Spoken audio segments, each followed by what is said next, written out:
എൻ്റെ chilli plant UK chilli പ്ലാന്റ്സുകളാണ്. Green ഹൗസിലാണിത് ഇപ്പം നിൽക്കുന്നത്.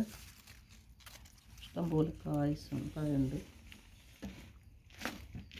അങ്ങനെ ഇതിൽ അതിൻ്റെ ചുവകെട്ടി താഴെ മുതൽ മേളി വരെ ഇഷ്ടം പോലെ കാ പിടിച്ചിട്ടുണ്ട്. ഈ വർഷത്തെ വെതറാണ് ഇതിന് മെയിൻ റീസൺ. നന്നായിട്ട് ഫലം കായ്ക്കാനായിട്ടൊക്കെ ഇട്ടാക്കിയത്. വലിയൊരെണ്ണം ദേ ഇഷ്ടം പോലെ ഉണ്ട്. എൻ്റെ ഉള്ളിൽ ദേ കുറേ ഉണ്ട്.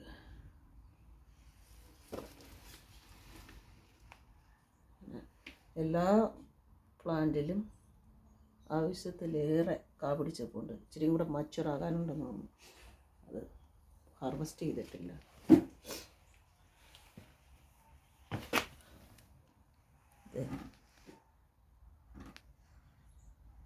നല്ലതായിട്ട് ഇതെല്ലാം കാപ്സിക്കം ടൈപ്പാണ്. നോർമൽ ചില്ലി അല്ല ഇത്. പെപ്പേഴ്സ് എന്ന് പറയുന്നത്.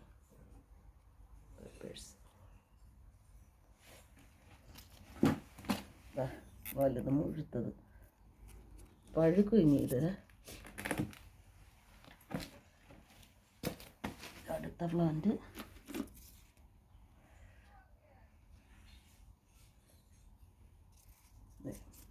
വലിയ കായാണ്. അടുത്തത് നന്നായിട്ട് കായ ഇഷ്ടം പോലെ പിടിച്ചിട്ടുണ്ട്.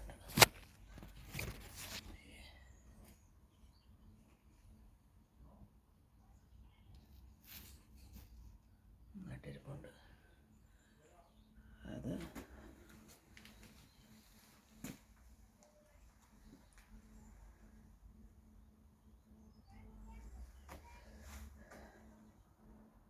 ഫ്ലവർ എപ്പോഴും വരുന്നുണ്ട്.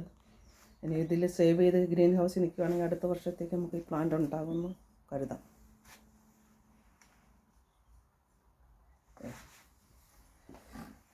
ഇത് ഇഷ്ടം പോലെയുണ്ട്. ഇനി വെളിയിൽ കുറച്ച് പ്ലാന്റ് അതുപോലെ ഉണ്ടായിരുന്നു. ഞാനതിന് ഇനിയിപ്പോൾ തണുപ്പായതെല്ലാം വെളിയിൽ നിന്നാൽ പിന്നെ അത് നമുക്ക് സൂക്ഷിക്കാൻ പറ്റത്തില്ല. അത് എല്ലാം ചത്തു പോകും. ഞാൻ അതിൻ്റെ പ്ലാന്റ് പുറത്തുനിന്ന് പറിച്ചുകൊണ്ട് വന്നിട്ടുണ്ട്.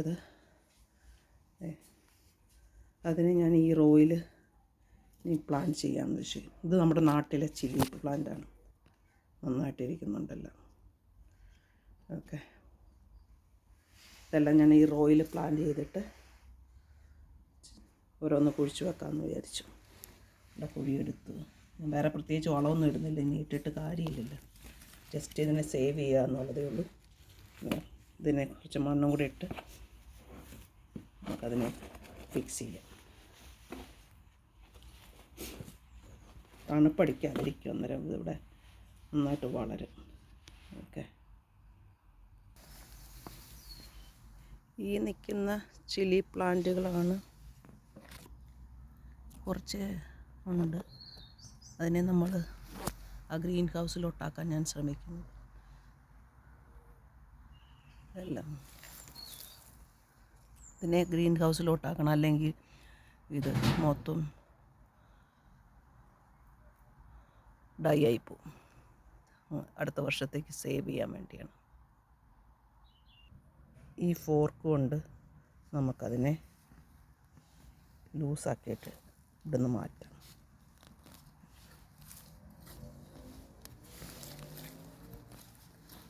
നല്ല ലൂസ് മണ്ണായതുകൊണ്ട് വലിയ ശക്തിയൊന്നും ഉപയോഗിക്കേണ്ട. അതിനെ ഊരിയെടുക്കാം.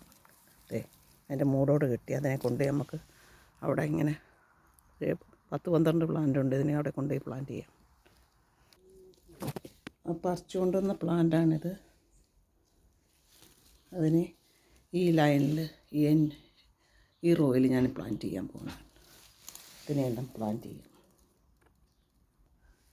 അടുത്ത പ്ലാന്റ് നമുക്ക് റിപ്പോർട്ട് ചെയ്യാം. ഇതാണ് അവിടെ നിന്ന് വെളിയിൽ നിന്ന് പറിച്ചുകൊണ്ട് വന്നത്. അതിനെ അകത്തോട്ട് നമുക്ക് കുഴിച്ചിടാം. ഇങ്ങനൊരു കുഴി ഒഴിച്ചു അതിനകത്ത് വെച്ചിട്ട് നമുക്ക് മണ്ണിട്ട് കൊടുത്ത് ഫിക്സ് ചെയ്യാം. അവസാനം നമുക്ക് വെള്ളം ഒഴിച്ചു കൊടുക്കാം.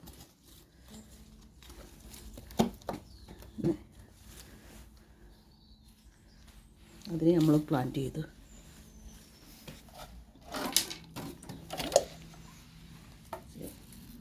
ഇതിൽ ഫ്ലവറും വരുന്നുണ്ട്, ഇഷ്ടംപോലെ കായുണ്ട്,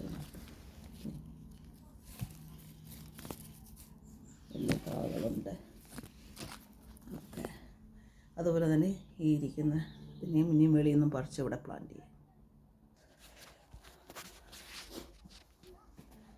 അങ്ങനെ നമ്മുടെ ചില്ലിയെ ഡീപോട്ട് ചെയ്തു, ഗ്രീൻ ഹൗസിലോട്ട് ഇതിനെയെല്ലാം കയറ്റി പ്ലാന്റ് ചെയ്തു. എല്ലാത്തിലും ഒരു സ്റ്റിക്ക്, അതായത് ബാമ്പുവിൻ്റെ സ്റ്റിക്ക് സപ്പോർട്ടിന് വേണ്ടി നിർത്തിയിട്ടുണ്ട്. അങ്ങനെ നമുക്ക്